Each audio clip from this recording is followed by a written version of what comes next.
Authorities say they're looking into alleged Taiwan links to a Cambodia scam network just sanctioned by the U.S. EVA Air investigates the case of a flight attendant who died after feeling unwell on her last flight. Plus, Taipei Fashion Week opens with local TV dramas providing inspiration for the runway. 时装可以为戏剧增添戏剧的角色的说服力，增添它的色彩。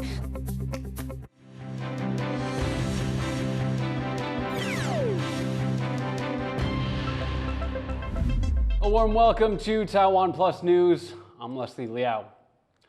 Authorities are launching new investigations into shell companies in Taiwan that may be tied to a Cambodia-based scam network accused of human trafficking. As Cadence Quanta reports, both the US and the UK have sanctioned the companies, but tracking them down hasn't been easy. 9 companies registered in Taiwan, most of them listing the building behind me here as their address, have been hit by U.S. sanctions. Washington says that they're linked to a Cambodia-based scam network that's been labeled as a transnational criminal organization. All but one of the companies are linked to the same person, and they're described as either investment or property services. 3 Taiwanese individuals are also on the U.S. sanctions list. The U.S. Treasury says these companies are linked to the China-born head of Prince Holding Group, Chen Zhi, or his associates. It says the group manages scam centers that traffic people and force them to conduct cyber fraud, targeting victims around the world and laundering billions of dollars. Now, both the U.S. and the U.K. have slapped sanctions on that network in what is the biggest action yet against cybercrime rings in Southeast Asia. But the U.S. is listing Taiwan as being home to some of the group's offshore hubs and shell companies. And Taiwanese law enforcement authorities say they are investigating whether Taiwanese citizens were involved in money laundering or other illegal activities. The National Police Agency here told TaiwanPlus it's asked the FBI to share information needed for their investigation. But these are not the only connections the network appears to have to Taiwan. Some local media are reporting its leader, Chen Zhi, once lived in Taiwan and entered the country at least 10 times. But Taiwan's immigration agency could not confirm this. When asked for information on the crackdown, Taiwan's Mainland Affairs Council, which manages relations with China, said this. 因为现在有不少的大陆人士啊，他是用种种方法拿到柬埔寨的护照，然后再用柬埔寨的身份想要入境到台湾啊。那这样的状况呢，我们已经有注意到了，所以我们对于这一类人士，我们会特别关注。 Yet it's still unclear whether these people are related to the network. Cybercrime in Southeast Asia has become a major issue, affecting people from all walks of life across the world. And as more countries crack down on these scam networks, Taiwan's also trying to close any loopholes that could allow criminals to exploit others. Scott Huang and Cadence Quaranta for TaiwanPlus. The death of an EVA Airways flight attendant has drawn national attention. She was hospitalized after working a long-haul flight while feeling unwell and died shortly afterward. The case has brought EVA's labor practices into the spotlight, and the company is now responding.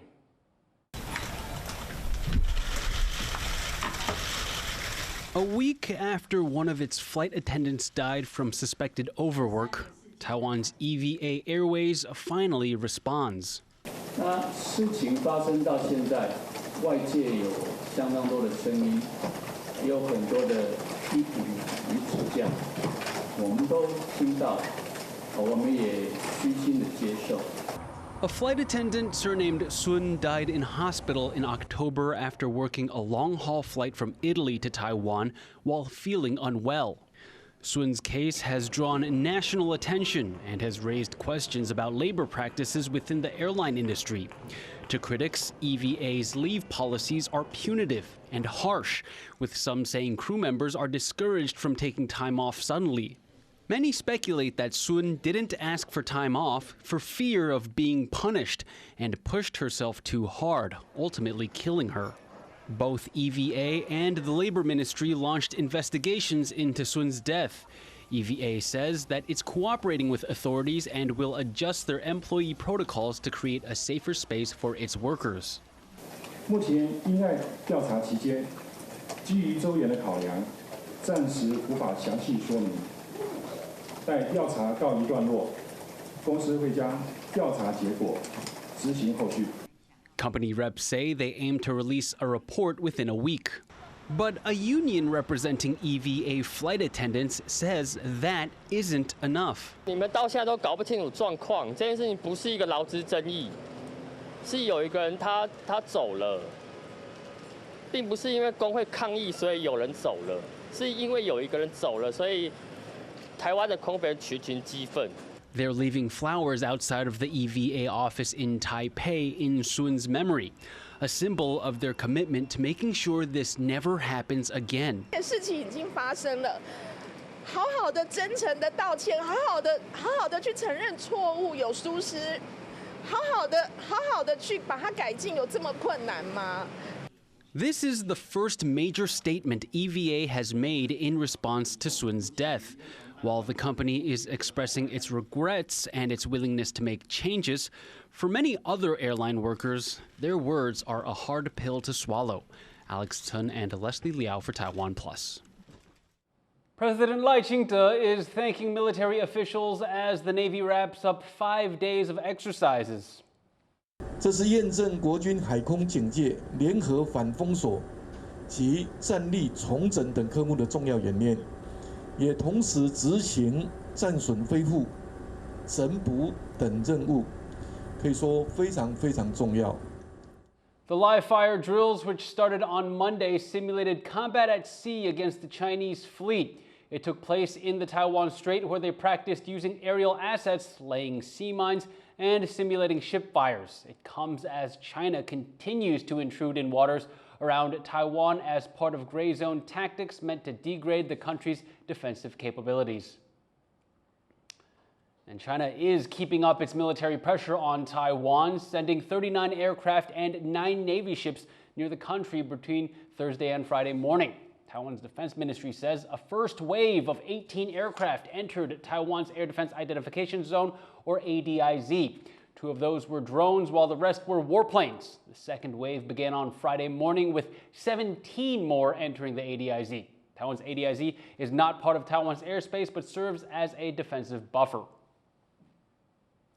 What exactly is the ADIZ, and how can Taiwan better respond as Beijing ramps up its gray zone pressure? Our defense reporter Alan Liu breaks it down. 共军近来持续侵扰我国 ADIZ， 疑似比利时境，什么状况？ A Taiwanese drama that simulates a cross-strait war, vividly depicts what it might look like before a conflict breaks out. First, Chinese military aircraft swarm Taiwan's Air Defense Identification Zone, or ADIZ. But this isn't just fiction. It's what Taiwan faces every day. 位于台湾西南空域，高度3000公尺的中共军机，注意，敌已进入我空域，影响我飞航安全。 Starting in 2016, Taiwan's government began releasing data on Chinese aircraft and naval activity around the country. And in 2020, the Defense Ministry started publishing daily updates on that activity. That's because nearly every day, China's military, the People's Liberation Army, sends aircraft and vessels into Taiwan's ADIZ. Taiwan has logged more than 4,000 Chinese military aircraft entering its ADIZ in the first 9 months of 2025. Hundreds more than during the same period last year. Experts say the Chinese military has shown an ability to sustain such a level of activity against Taiwan, particularly in logistics and maintenance. And it has a lot to do with the plummeting trust across the Taiwan Strait. Beijing's perception of President Lai Ching-te's pro-independence stance has likely led Xi Jinping to abandon expectations of probably improved cross-strait relations or to deliberately apply continuous coercive measures against Taiwan. The main reason is aircraft move quickly, and waiting until a hostile plane actually enters the country's official airspace could leave to little time to respond. To address the risk, countries extended a buffer zone beyond their national airspace, and that's an ADIZ. Any aircraft passing through this zone should identify itself so that the country can determine whether it poses a threat. But an ADIZ carries no legal authority. It's meant to monitor and identify aircraft without interception. 事实上，在我们讲的这些属于公空领域部分的话，事实上是任何人都可以在这里自由航行的，这是航行的自由权。是，所以在这个地方，我们只能说对他提出一些预警警告，请他离开。Taiwan's ADIZ, established in 1952 with the help of the U.S., covers an area of over 150,000 square nautical miles. Initially, the zone's boundaries included parts of China's airspace.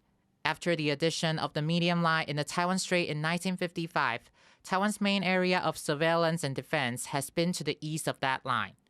While the originally drawn air defense identification zone covers a large portion of mainland China, today Taiwan's ADIZ functionally is only enforced east and south of the median line of the Taiwan Strait. In August 2022, then U.S. House Speaker Nancy Pelosi visited Taiwan, marking the highest level U.S. visit to the country in many years. China responded with live-fire drills. Nearly 450 Chinese aircraft flew into Taiwan's ADIZ in August 2022 alone, which remains the highest monthly total on record. Another spike in ADIZ incursions happened in April 2023, after then President Tsai Ing-wen met then U.S. House Speaker Kevin McCarthy in California. That month alone, Taiwan detected 259 Chinese military aircraft entering its ADIZ. All these have raised a critical question. With this large amount of military activity, would an ADIZ incursion ever turn into a war? I don't think that ADIZ incursions alone are a road to a conflict. I do think that generally speaking, ADIZ incursions have created a very good cover for the PLA to have a sustained presence around Taiwan that I think has muddied the waters in terms of what does, for example, a pre-blockade or pre-invasion posture look like. But Taiwan is not sitting idly by. One expert says Taiwan's monitoring capability in its ADIZ is strong overall. And in terms of radar coverage density, Taiwan could be among the best in the world. 因为我们的所谓的雷达密度，事实上在全世界来说，我们台湾真的是属于说，我看的我们这些的专业人员，他如何去从这个雷结琴里面去征收到共机的所有的动态，实际上是掌握得非常清楚的。But simply monitoring isn't enough. Taiwan can also be more proactive in showcasing deterrence. 其实台湾也可以就是主动的就是派遣军机进行更多的巡逻来把你的这个空间 expand 就是合理的扩张出去。Lastly, international cooperation may help to level the playing field to some degree or cool down the temperature. You know, in terms what Washington can do, I think, would be to support Taiwan in acquiring capabilities that would allow them to maintain a good picture of the air domain around Taiwan without having to scramble their own aircraft constantly. I also think that the United States could, rhetorically push back on some of the major incursions that go on. They have in the past. As China steps up military pressure in Taiwan's ADIZ, how Taiwan responds is more critical than ever. From boosting round-the-clock surveillance to deepening cooperation with international partners, Taipei must now move beyond concepts and turn plans into action. John Su and Ellen Liu for TaiwanPlus. Former Japanese Prime Minister Murayama Tomiichi has died aged 101. He is best remembered for a 1995 apology for Japan's actions during World War II, delivered on the 50th anniversary of Japan's surrender. The statement was welcomed by the U.S. and Japan's Asian neighbors that had suffered from Japanese colonization and military aggression. His apology has become standard for subsequent Japanese leaders in confronting the nation's wartime past. Coming up after the break, who will be the next leader of Taiwan's main opposition party? The contest for the next Kuomintang chair ends tomorrow.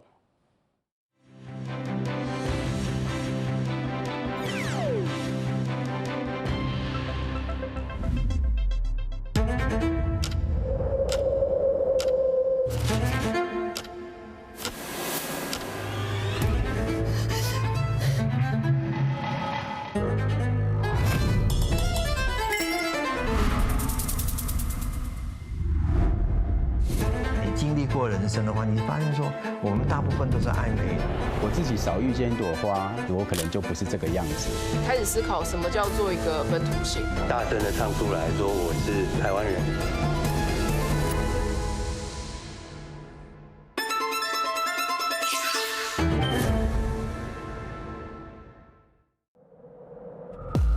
At Connected, we believe in the power of dialogue. Taipei 101 station. It's not just about the headlines, it's about finding common ground. Join the conversation. Global semiconductor. Trump administration's Connected on TaiwanPlus.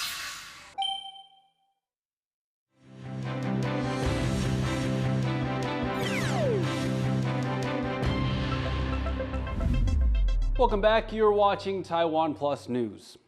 People in Taiwan are set to get a $330 cash handout from the government. That's after the legislature passed an $18 billion special budget on Friday. Taiwan's cabinet first proposed the special budget back in April in response to U.S. President Donald Trump's tariffs on Taiwanese goods. The bill also included funding for defense, infrastructure, and social programs. The opposition-held legislature made several revisions to the draft bill, causing it to bounce back and forth between the two branches of government. The universal cash handouts are expected to start in early November. On Saturday, Taiwan's largest opposition party will vote in a new leader, as the Kuomintang looks to make a political comeback in future elections. Tiffany Wong takes a look at who the main opposition party's next head could be. 请各位伸出友谊之手. 6 candidates, intense debates. The race is on to decide who will be the Kuomintang's next leader. Each trying to show that they can bring Taiwan's biggest opposition party back to power, winning over their party members and the public, with the presidency up for grabs in 2028. The frontrunner is an unexpected face, former lawmaker Zheng Liwen, who used to be a member of the ruling Democratic Progressive Party before switching to the KMT. And she says she can bring peace to the Taiwan Strait. 两岸要和解，要合作，开创100年的和平基业，在两岸同属一中的中华民国一中宪法底下大开大合。我们不能够再自相残杀。 两岸要强强联手，1+1大于2。Zheng's views, wanting to unite the two sides of the Taiwan Strait, are considered extreme even within the party. But the backing of a powerful KMT military faction has put her ahead in recent polls. These are key party members that candidates need to win over. And it's these questions of Taiwan's relations with China that took center stage in debates leading up to the election.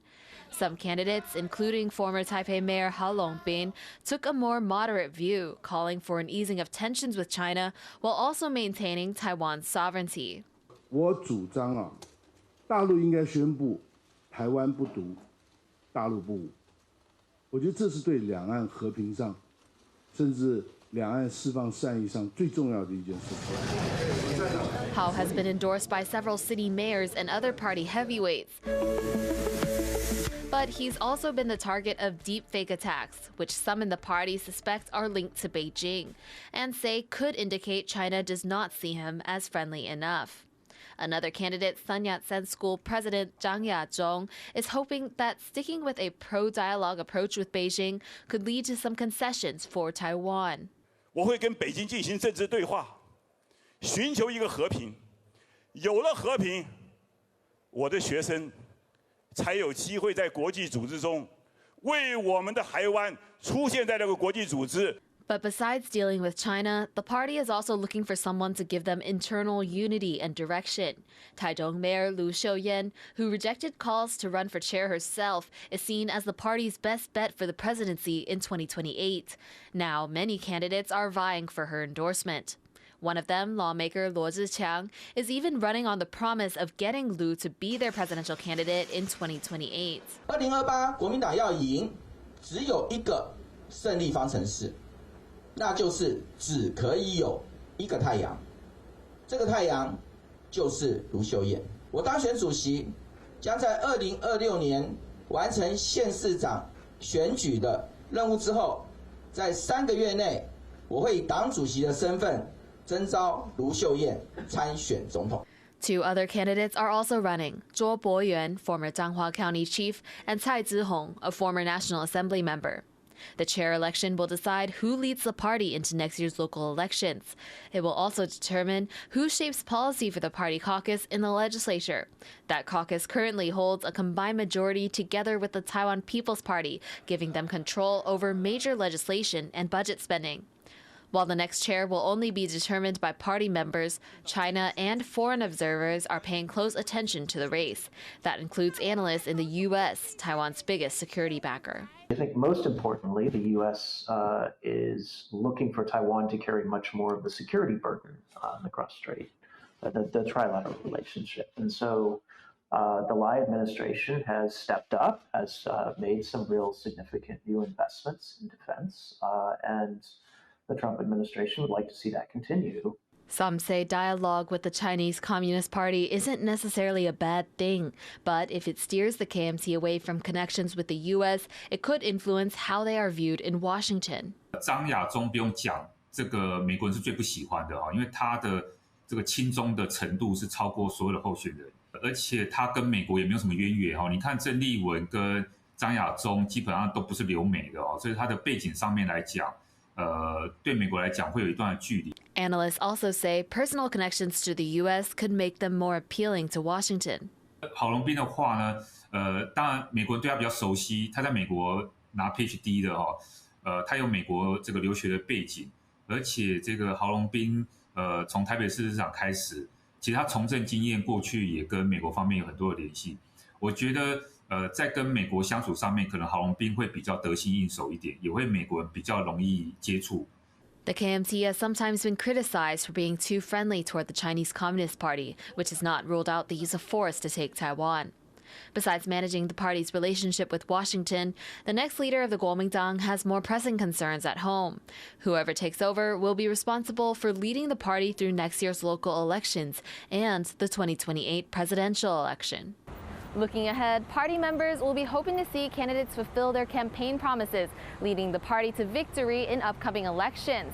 That means whoever is selected as the Kuomintang's next leader on October 18th will have their work cut out for them. Devin Tsai and Tiffany Wong in Taipei for TaiwanPlus. Fashion Week has opened in Taipei, and this year, local TV dramas are inspiring the runway with some extra action. Our reporter Sandy Chi went to the opening event to find out more.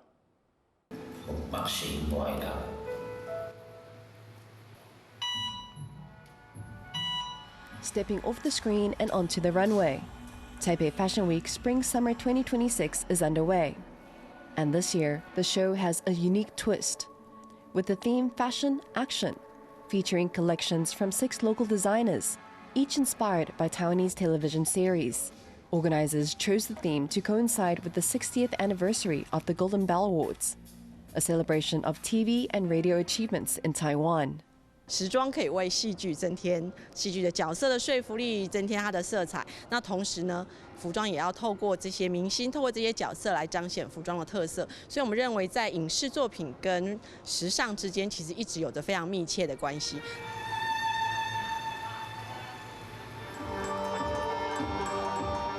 By using the language of fashion to illustrate Taiwan's dramas, including things like characters' temperament, atmosphere, and narrative, designers have brought some iconic scenes to the runway, but they say it's no easy feat.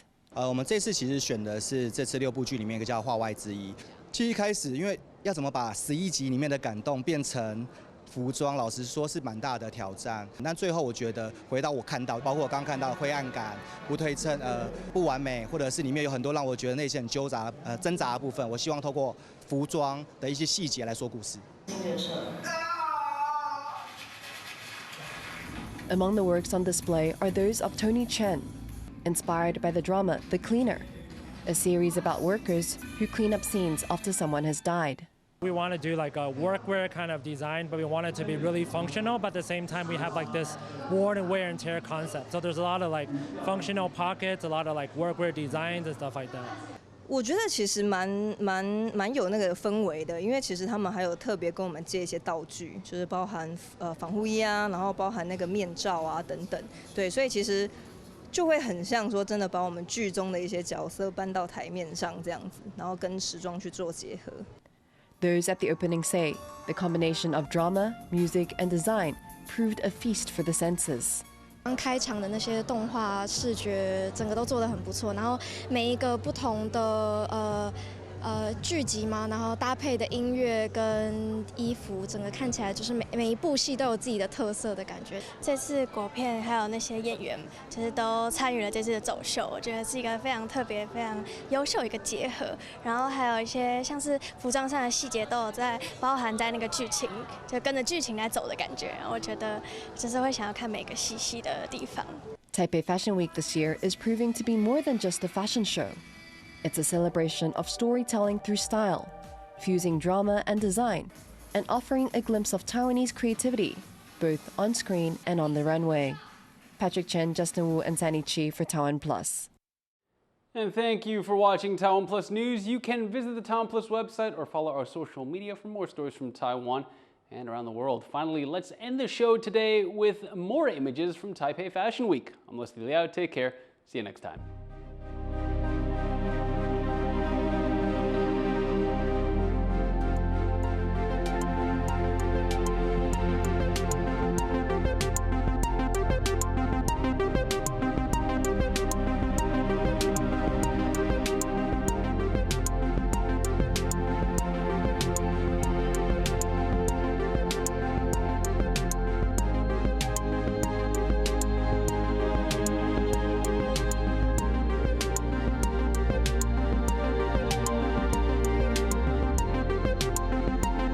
For more stories from Taiwan and how the country manages natural disasters, download the TaiwanPlus app.